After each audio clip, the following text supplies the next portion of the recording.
설명이 참 너무나 구차스럽습니다. 사실 이거는 행정관이 주말에 육군 참모총장과 부적절한 장소에서 부적절한 만남을 가진 것 자체가 문제의 본질인데 그렇죠. 누가 불러내냐는 전혀 중요한 문제가 아니죠. 근데 아마 육군이 저런 식의 사건 발생 사흘 만에 저런 설명을 낸 것 자체가 이번 사안에 대해서 육군이 참 할 말이 없게 됐다라는 걸 보여주고 있고 또 다른 측면에서는 이 보도가 나온 다음에 50만 우리 군인 전체가 굉장히 모욕감을 느끼고 있다 하는 걸 그 어떤 반증이기도 합니다. 네. 약 20분 동안 만났다고 알려진 이 두 사람의 만남. 육군 참모총장이 행정관에게 군의 인사 시스템에 대한 절차, 철학 이런 내용 등을 설명했다고 합니다. 이 부분을 담당하는 실무진이 분명히 있을 것 같은데 굳이 군의 인사 시스템에 대한 장황한 설명을 육군 참모총장이 직접 행정관에게 해야 될 필요가 있을까요? 실무진이 해도 되는 거 아닌가요? 그렇죠. 일단 육군 신사 절차가 어떤 것인가 굉장히 중요할 것 같아요. 네. 그래서 일단 육군본부에서 2, 3배수를 압축을 한 다음에 인사검증을 위해서 이제 청와대에 명단을 보낸다고 그럽니다. 그러면 이 명단을 보고 청와대에서 인사검증을 해요. 그래서 다시 육군본부로 보내면 이 육군본부에서 인사심사위원회를 만들어서 그 인사심사위원회가 있는데 거기서 이제 진급 여부를 결정하는 것이 원칙적인 시스템이에요. 그럼에도 불구하고 왜 시스템에 벗어난, 그러니까 절차 위배된 저런 일이 있었을까? 그 부분에 대해서 상당히 이제 궁금할 수밖에 없고, 사실 지금 문제가 되는 전 청와대 행정관이 변호사 시험 학기에서 몇 개월 되지도 않았잖아요. 그래서 어떻게 군 인사와 관련된 것들을 만약에 공시문서를 가지고 안 나가고 본인이 정리해서 가지고 나갔다고 한다면 그걸 보고 정리해서 가지고 나갔을 거 아니에요. 그러면 뭔가 누군가가 지시에 의해서 나갔을 가능성이 크다고 보는데 아마 그렇게 볼 수도 있을 것 같아요. 그러니까 그 당시에 인사참모본부장이 사실은 전 정권에서 임명된 사람이어서 군에 대한 밑그림을 그리지 못한 상태에서 결국 육군 참모총장과 만나서 의견을 들었지 않았을까. 끝나면 이것도 사실은 지난번 제가 아까 말씀드린 절차에서는 위배된 거라고 볼 수 있는 거죠. 그렇군요. 그런데 점차 시간이 갈수록 좀 이상한 부분들이 하나둘씩 더 나타나고 있습니다. 육군 참모총장을 이 청와대 행정관이 만났던 그 당일에 같은 장소라고 할 수 있는 같은 건물에 있는 또 다른 누구를 만났습니다. 바로 여석주 전 국방부 정책실장인데요. 이 만날 당시는 민간인 신분이었습니다. 만난 장소가 사무실이었는데요. 이 사무실의 위치가 바로 참모총장을 만났던 그 카페가 있는 같은 건물에 우연히도 이 여석주 전 국방부 정책실장이 있었다는 겁니다. 자, 참모총장 만나기 전에 여석주 씨를 만났는데 신기한 경우는요. 이 만남 이후에 여석주 씨가 국방부 정책실장으로 발령이 났습니다. 현역도 아니고 당시에는 예비역이었는데 그렇습니다. 이제 다시 돌이켜보면 2017년입니다. 17년이죠. 문재인 정부가 들어선 지 얼마 안 된 그 시점인데 그쪽에서 먼저 국방부 근처에서 만나는데 사전에 그 육군 참모총장을 불러서 만나기 전에 당시 민간인 신분이던 국방부 정책실장 나중에 되었죠. 만난 다음에 또 임용이 됐어요. 그걸 만나고 그것도 이상하고요. 그다음 육군 참모총장을 또 만난 것도 이상하고 그다음에 또 세 번째로는 그때 인사 자료를 있던지 어떠든지 본인이 그 청와대에서 가지고 나온 물건을 분실했습니다. 그러니까 하루에 그 부적절한 일이 3건이나 있었던 것이에요. 근데 지금 얘기한 대로 이 행정관이 변호사 시험을 합격한 지 2달도 안 돼서 청와대에 임용이 됐고 그렇게 중요한 인사자료를 가지고 인사자료든지 어떤 자료를 가지고 만났다는 것 자체가 이해가 될 수가 없어서 일반적인 생각으로는 이 행정관은 사실 다른 어떤 중요한 임무를 가진 그 어떤 심부름꾼에 불과하지 않나 그런 이제 추측이 나오고 있는 겁니다. 그런데 또 청와대에서는 지시를 해서 나간 게 아니다. 본인이 알아서 개인적인 판단으로 나간 것이다. 이렇게 해명을 하고 있고 지금 육군의 해명도 3일 뒤에 나왔거든요. 사흘이나 지나서. 소국장님, 이게 왠지 청와대와 군의 해명 자체가 이를 더 키우고 있는 듯한 느낌도 들거든요. 그러니까 여러 가지 부분에서 이제 국민들이 보기에 좀 잘 납득이 안 되는 부분이 있는 거죠. 일단은 그 만남 과정 자체가 어떤 배경에서 이루어졌는지 부분에 대해서 좀 잘 납득이 안 되는 겁니다. 이게 군의 어떤 인사 시스템이나 체계를 좀 설명을 듣기 위해서 만났다라는 그런 부분에 대해서 과연 그렇다면 꼭 육군 참모총장을 만나야 그런 부분에 대한 설명을 듣는 것이냐 이런 부분에 대한 의문이 있는 것이고 그 뒤에 이제 그 서류를 분실하는 과정 이런 부분들도 사실 상식적으로 납득이 안 되는 거거든요. 저는 이번 사건 부분에서 많이 가려져 있지만 안보실에 있는 그 심아무개 대령 이제 준장 진급을 그해 12월 달 했지 않습니까? 그 심대령의 역할이 저는 굉장히 중요했을 것이라고 봅니다. 아하. 결국은 정 행정관은 사실 뭘 알겠습니까? 결국은 그걸 다 만들고 만남을 주선하고 한 것은 안보실에 있던 심대령이 해석했던 그 사람을 그렇습니다. 거죠? 그 아하. 인물이 이제 저 사건의 전반적인 부분에 대해서 정확하게 알고 있겠죠. 그렇기 때문에 심대령도 그 이후에 별로 진급했죠. 준장 진급을 했죠. 알겠습니다. 자, 청와대가 풀어야 할 의혹이 또 하나 있죠. 바로 이 문제입니다.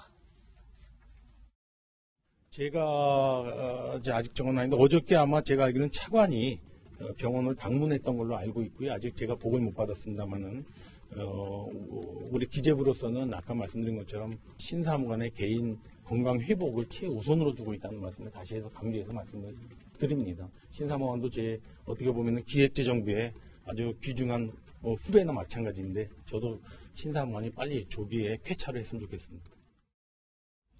청와대 관련 의혹을 폭로하고 극단적인 선택까지 시도했던 신재미 전 사무관.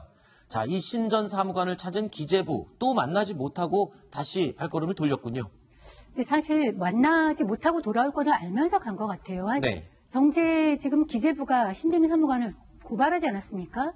또 고발은 했는데 그다음에 극단적 선택을 했다 그래서 다시 가가지고 개인적으로 뭐 안전이 생명이 우선이다 이렇게 얘기를 하게 되면은 아무래도 그 입원하고 있는 사람 입장에서는 그 굉장히 영혼 없는 발언이다. 사실은 이런 발언이 진정성을 가지려면은 그 전에 있었던 기재부의 고발 조치가 먼저 있었어야죠. 네. 그렇게 해도 사실은 이 만남이라는 것이 좀 불편할 텐데 그런 것도 조치도 이루어지지 않은 상황에서 와가지고 얼굴 먼저 보자고 하면 사실 누구든지 좀 만남을 거부하지 않을까 이런 생각이 듭니다. 김태호 변호사님, 신재민 전 사무관 입장에서도 기재부 사람들을 지금 만나는 건 굉장히 껄끄러울 것 같아요. 그렇죠? 그렇죠. 뭐 신재민 사무관이라고 트위터 같이 유튜브 같이 방송했던 사람이 얼마 전에 언론과 얘기하면서 그런 얘기를 했어요. 신재민 전 사무관이 가장 충격받은 것들이 본인과 같이 일했던 동료들, 선배들이 있었던 기재부에서 본인을 이렇게 법적 처벌을 목적으로 고발하는 것이다. 여기서 굉장히 충격을 받았다는 얘기들 하거든요. 그러니까 사실은 뭐 많이 나온 얘기고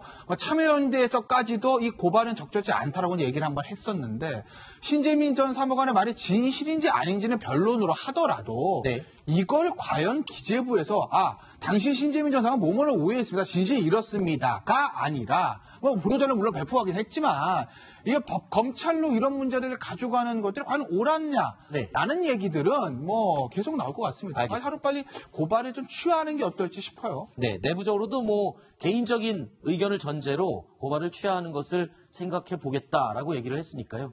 기다려 보겠습니다. 육군본부에서 2, 3배수로 압축을 한 다음에 인사검증을 위해서 이제 청와대에 명단을 보낸다고 그럽니다. 그러면 이 명단을 보고 청와대에서 인사검증을 해요. 그래서 다시 육군본부로 보내면 이 육군본부에서 인사심사위원회를 만들어서 그 인사심사위원회가 있는데 거기서 이제 진급 여부를 결정하는 것이 원칙적인 시스템이에요. 그럼에도 불구하고 왜 시스템에 벗어난, 그러니까 절차 위배된 저런 일이 있었을까? 그 부분에 대해서 상당히 이제 궁금할 수밖에 없고 사실 뭐 지금 문제가 되는 전 청와대 행정관이 변호사 시험 학교에서 몇 개월 되지도 않았잖아요. 그래서 어떻게 군 인사와 관련된 것들을 만약에 공식문서를 가지고 안 나가고 본인이 정리해서 가지고 나갔다고 한다면 그걸 보고 정리해서 가지고 나갔을 거 아니에요.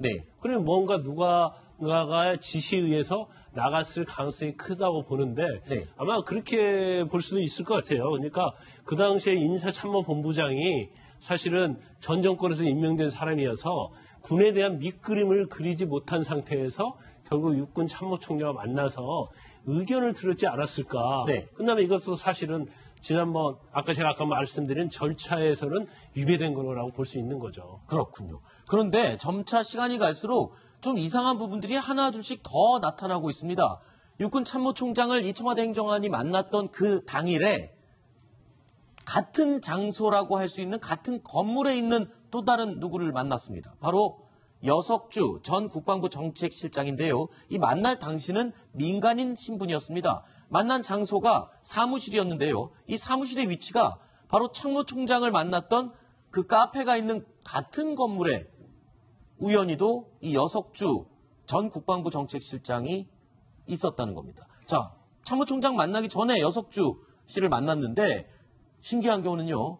이후에 이 만남 이후에 여석주 씨가 국방부 정책실장으로 발령이 났습니다. 현역도 아니고 당시에는 예비역이었는데 그렇습니다. 이제 다시 돌이켜보면 2017년입니다. 17년이죠. 문재인 정부가 들어선 지 얼마 안 된 그날 그 시점인데 그쪽에서 먼저 국방부 근처에서 만나는데 사전에 그 육군 참모총장을 불러서 만나기 전에 당시 민간인 신분이던 국방부 정책실장 나중에 되었죠. 네. 만난 다음에 또 임용이 됐어요. 그걸 만나고 그것도 이상하고요. 그다음 육군 참모총장을 또 만난 것도 이상하고 그 다음에 또 세 번째로는 그때 인사 자료를 있던지 어떠든지 본인이 그 청와대에서 가지고 나온 물건을 분실했습니다. 그러니까 하루에 그 부적절한 일이 3건이나 있었던 것이에요. 근데 지금 얘기한 대로 이 행정관이 변호사 시험을 합격한 지 2달도 안 돼서 청와대에 임용이 됐고 그렇게 중요한 인사자료를 가지고 인사자료든지 어떤 자료를 가지고 만났다는 것 자체가 이해가 될 수가 없어서 일반적인 생각으로는 이 행정관은 사실 다른 어떤 중요한 임무를 가진 그 어떤 심부름꾼에 불과하지 않나 그런 이제 추측이 나오고 있는 겁니다. 그런데 또 청와대에서는 뭐 지시를 해서 나간 게 아니다. 본인이 알아서 개인적인 판단으로 나간 것이다. 이렇게 해명을 하고 있고 지금 육군의 해명도 3일 뒤에 나왔거든요. 사흘이나 지나서. 소국장님, 이게 왠지 청와대와 군의 해명 자체가 이를 더 키우고 있는 듯한 느낌도 들거든요.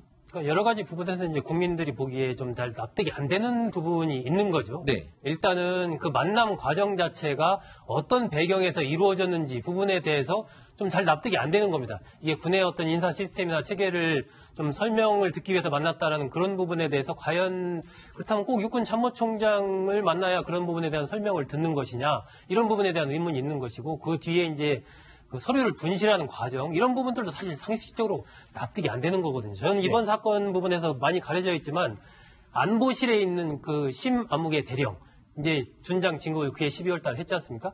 그 심대령의 역할이 저는 굉장히 중요했을 것이라고 봅니다. 아하. 결국은 정 행정관은 사실 뭘 알겠습니까? 결국은 그걸 다 만들고 만남을 주선하고 한 것은 안보실에 있던 심대령이 해석했던 그 사람을 그렇습니다. 거죠. 그 아하. 인물이 이제 저 사건의 전반적인 부분에 대해서 정확하게 알고 있겠죠. 그렇기 때문에 심대령도 그 이후에 별로 진급했죠. 준장 진급을 했죠. 알겠습니다. 자, 청와대가 풀어야 할 의혹이 또 하나 있죠. 바로 이 문제입니다. 제가 아직 정은 아닌데 어저께 아마 제가 알기로는 차관이 병원을 방문했던 걸로 알고 있고요. 아직 제가 보고를 못 받았습니다만은 우리 기재부로서는 아까 말씀드린 것처럼 신사무관의 개인 건강 회복을 최우선으로 두고 있다는 말씀을 다시 해서 강조해서 말씀을 드립니다. 신사무관도 어떻게 보면 기획재정부의 아주 귀중한 후배나 마찬가지인데 저도 신사무관이 빨리 조기에 쾌차를 했으면 좋겠습니다.